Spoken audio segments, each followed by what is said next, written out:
Still plus 3 या still plus 4, ये मुद्दा इतना हॉट है, लेकिन इस मुद्दे ने ना इतना स्टक कर दिया है इन्वेस्टर को कि इन्वेस्टर ये समझ ही नहीं पा रहे हैं। Even they are ready to investment, but वो नहीं समझ पा रहे, वो इसी कंफ्यूजन में है कि स्टिल प्लस 3 है या 4 है। क्योंकि जैसे ही स्टिल प्लस 4 की कंफर्मेशन आ जाती है, फिर एक अगला नोटिस आ जाता है कि जी स्टे लग गया है। तो इन्हीं सारी बातों के क्लैरिफिकेशन के लिए आज मैंने अगेन इनवाइट किया है साहिल को। हाय साहिल, कैसे हैं आप? ऑल गुड मैम, आप कैसे हैं? बहुत बढ़िया। आपको याद है ना हमारी पिछली वीडियो को कितना पसंद करा था लोगों ने? बिल्कुल। चलो जी, आज हम बात करेंगे स्टिल प्लस 3 या 4। साहिल, क्या चल रहा है ये? मैम देखिए, गुड़गांव की कुछ आरडब्ल्यूए थी जिन्होंने क्या कहते हैं केस डाला था हाई कोर्ट में कि पुराने सेक्टर्स में स्टिल प्लस 4 पे बैन लगना चाहिए। उसका सबसे बड़ा रीजन था, ये 25-30 साल पुराने सेक्टर्स डेवलप हुए हुए थे, जो आपने हुडा के सेक्टर जिन्हें हम बोलते हैं। यहाँ लोग पहले स्टिल प्लस 2 या स्टिल प्लस 1 बनाते थे। आज जब से यहाँ बिल्डर फ्लोर बनने शुरू हुए हैं तो इंफ्रास्ट्रक्चर पे काफ़ी ज़्यादा लोड आ गया है, जिससे सीवर पे, वाटर लाइन पे आप देखते हैं आए दिन पानी भरा हुआ है। तो इस चक्कर में ये लोगों ने यहाँ पे इसके लिए केस डाला था। तो प्रॉब्लम ये थी। तो अभी भी अगर हम देखा जाए तो नो डाउट मतलब लोड तो है गुड़गांव के बिल्कुल है ऊपर। तो इसका मुद्दा क्या है? अभी स्टिल प्लस 3 है कि 4 है? अभी कुछ आया है क्लैरिफिकेशन? मैम आज की डेट में अगर हम बात करते हैं, पूरे गुड़गांव डिस्ट्रिक्ट में गवर्नमेंट ने स्टे लगा रखा है। गुड़गांव डिस्ट्रिक्ट में आपका गुड़गांव सिटी हो गई, सोना हो गया, आपका पटौदी हो गया, आपका मानेसर हो गया और आपका फरूक नगर हो गया, जहां अभी हाल फिलहाल में स्टे लगा हुआ है। मगर अगर मैं वैसे अगर बात करूं कि हमने दीनदयाल जन आवास योजना के अंडर जितने भी प्लॉट्स बेचे, ये जितने भी थे सारे नए सेक्टरों में आए थे। नए सेक्टर नए लोगों के हिसाब से बसाए गए, पॉपुलेशन को नज़रअंदाज करते हुए या ध्यान रखते हुए चीज़ों का, उस हिसाब से ये बसाए गए।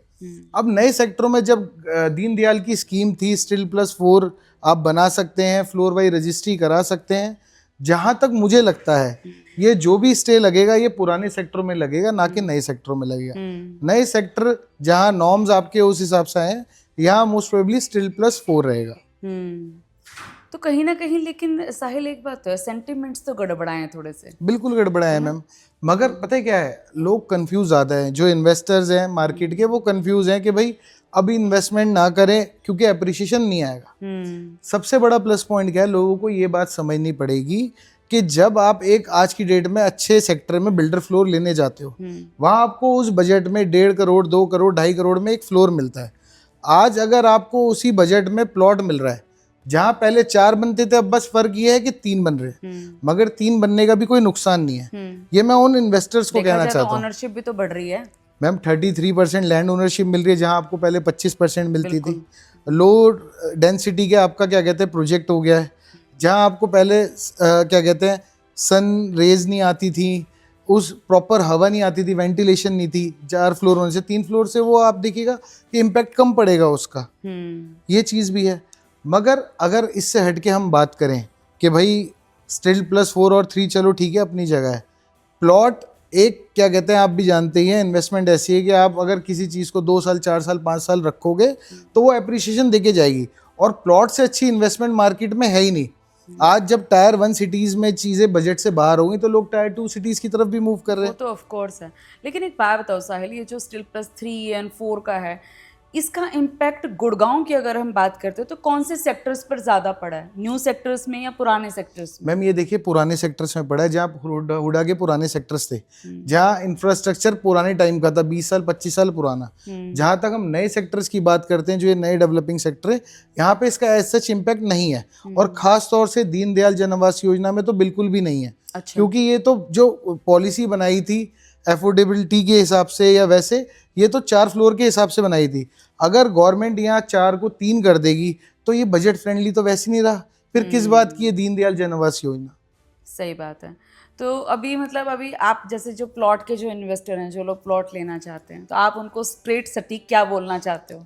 मैम मैं उन्हें क्लियर करें कि इन्वेस्ट या रुकें, अभी क्या करें वो? मैम अगर आज से मैं 10 साल 15 साल पहले की बात करता हूँ, जब ये दो स्टिल प्लस 2 या स्टिल प्लस 4 की तो कोई कहानी नहीं थी, जब भी हमारे बड़े बुजुर्ग प्लॉटों में इन्वेस्ट करते थे।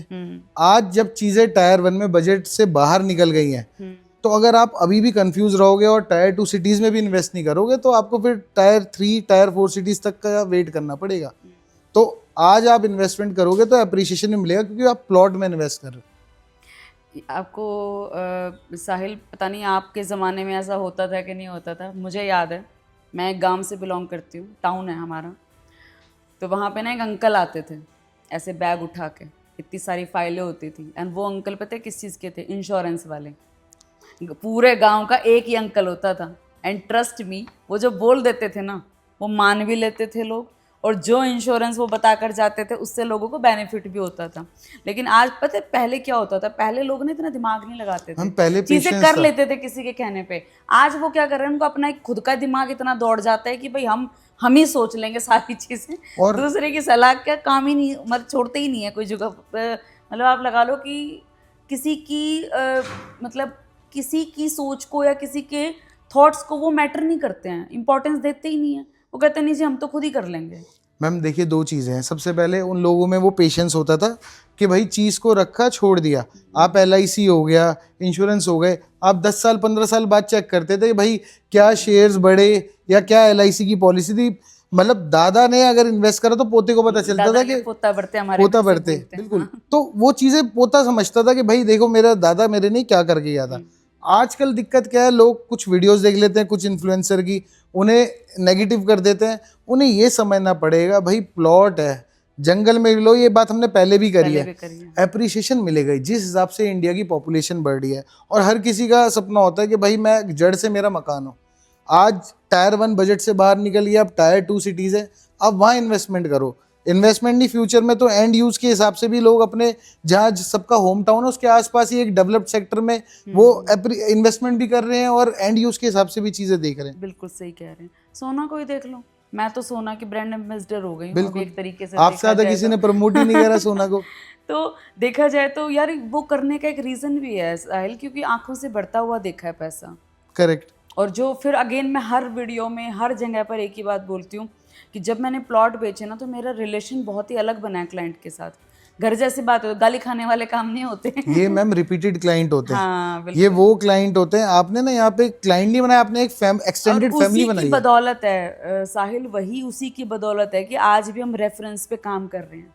और मैम आज की डेट में चल भी रेफरेंस ही रहे हैं। और आप अच्छा करोगे, अच्छी इन्वेस्टमेंट कराओगे, 2 पैसे बचेंगे इन्वेस्टर को, अच्छा वो रिकमेंड करेगा। अच्छा ये बताओ साहिल, अभी जैसे प्लॉट के इन्वेस्टर हैं मान लो, अगेन वैसे तो आपने सब कुछ बोल ही दिया है, बट स्टिल ऐसी कौन सी 3 बातें आप एक प्लॉट के इन्वेस्टर को बोलना चाहोगे कि अभी भी कहीं पे पोटेंशियल है लेने का?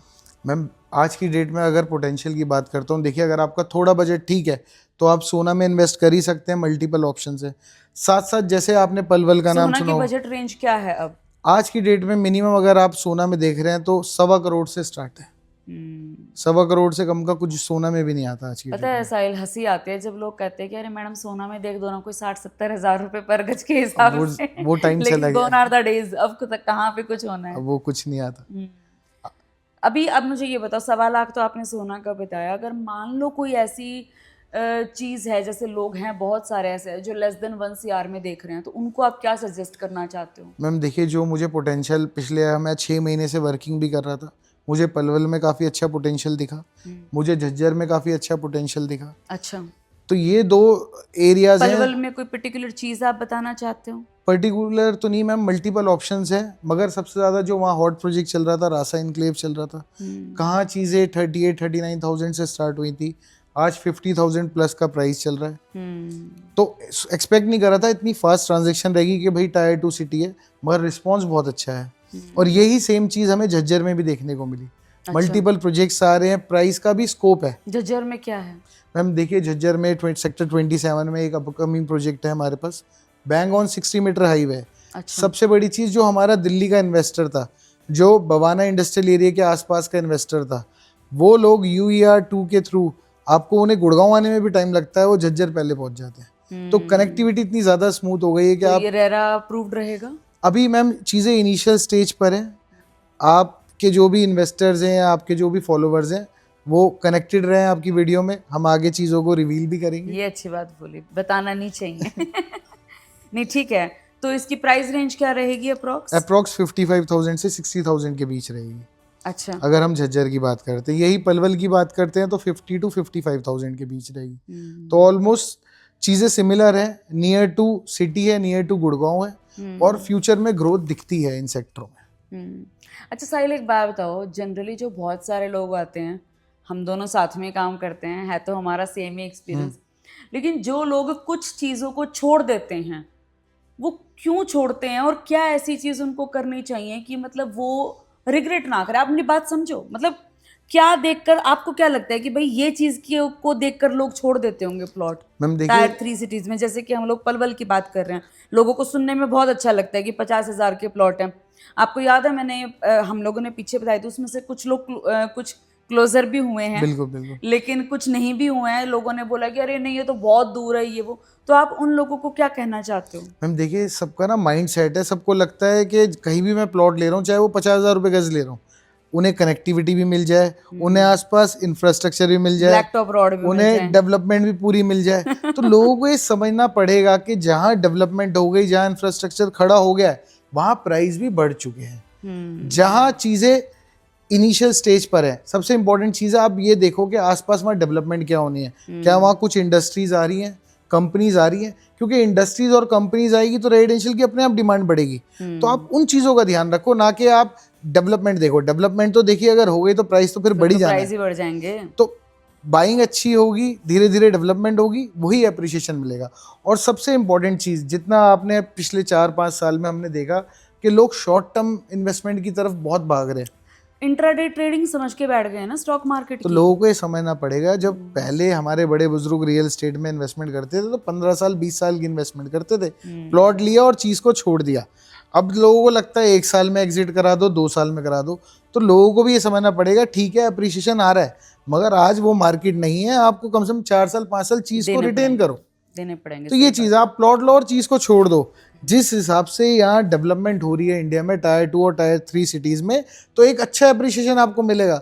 अगर हमारे बड़ों को 20 साल में मिला, वही अप्रिशिएशन आपको 5 साल में मिल जाएगा। एग्जैक्टली। और इसी बात में मैं एक और बात ऐड करना चाहती हूँ। अभी रिसेंटली हम लोग मई 2026 में बैठे हैं, जब मोदी जी ने अनाउंसमेंट भी कर दिया है कि गोल्ड को मत खरीदो, बाहर के इन्वेस्टमेंट की तरफ की बजाय अपने देश में ध्यान दो। बिल्कुल, है ना? देखो, बाहर पैसा देने की फार बेटर है ना, आप दूसरे की इकोनॉमी को स्ट्रांग बना रहे हो, रादर देन कि आप अपने ही इंडिया की इकोनॉमी को करो ना भाई। तुम्हारा पैसा तुम्हें ही, तुम्हारे ही लोगों को बढ़ रहा है, मतलब आपस में मिलके ही सारी सही चीज़ें बात है। होती हैं।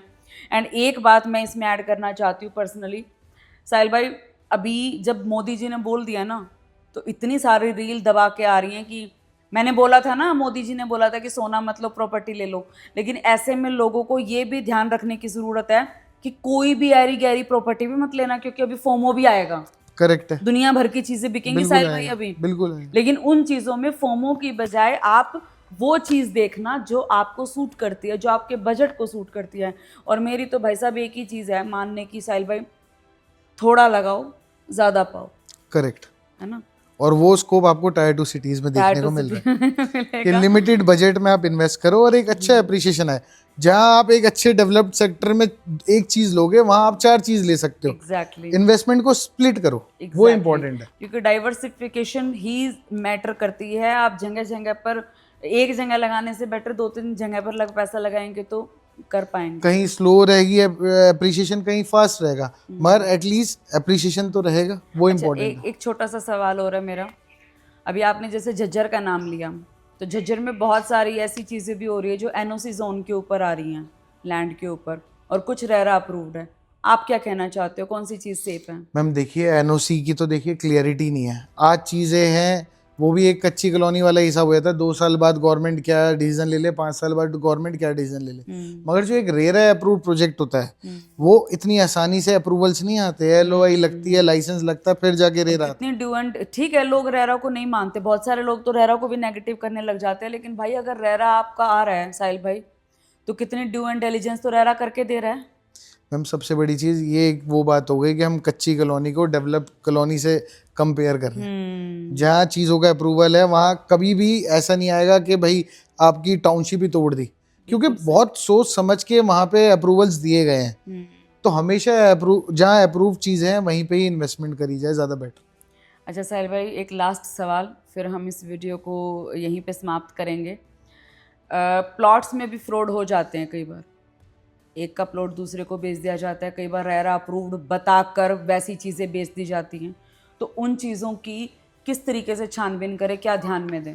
मैम देखिए, सबसे बड़ी चीज़ क्या है, सबसे पहले ना बिल्डर के डॉक्यूमेंट चेक करिए, रेरा है नहीं है। आज की डेट में बोलता हर कोई है रेरा आ गया, मगर रेरा नहीं होता। तो सबसे पहले वो डॉक्यूमेंटेशन चेक करिए। दूसरी चीज़, जिस दिन आप पेमेंट करो, आप अपने एसोसिएट पे या बिल्डर पे प्रेशर बनाना शुरू करो कि भाई मेरे जल्दी जल्दी अलॉटमेंट करा, जल्दी जल्दी मेरी पेमेंट की रिसिप्ट दे, और साथ साथ मेरा बिल्डर बायर एग्रीमेंट करा। तो अपने हाथ पहले ही पक्के करके रखो कि आगे चल के बिल्डर भी आपको ये ना बोल सके कि भाई आपका प्लॉट तो है नहीं, आपने टाइम पे पेमेंट नहीं करी। तो बीबीए कराना बहुत इंपॉर्टेंट चीज़ है, और पोजीशन मिलते ही चीज़ों को डिले ना करके उसे रजिस्ट्री कराओ। अंडरस्टूड। तो ये इंपॉर्टेंट है। तो साहिल भाई चीज़ें तो आपने सारी क्लियर कर ही दी हैं, और एक बात मैं और बता देती हूँ कि मैं और साहिल भाई पिछले अप्रॉक्स 4 सालों से सोना बेच रहे हैं, न्यू गुड़गांव बेच रहे हैं। अगर आप लोगों में से कोई भी एक प्लॉट लेना चाहते हैं जिसमें आप वेल्थ क्रिएट करना चाहते हैं, आप अच्छा खासा अप्रिसिएशन लेना चाहते हैं, then please don't call us, मिलने आ जाओ। कॉल ना करें, मिलने आए, एग्जैक्टली, बैठे। कॉल मत कीजिएगा प्लीज़। आप जब आप मेरे को व्हाट्सएप करेंगे मेरे नंबर पे, मैं आपको लोकेशन दे दूंगी।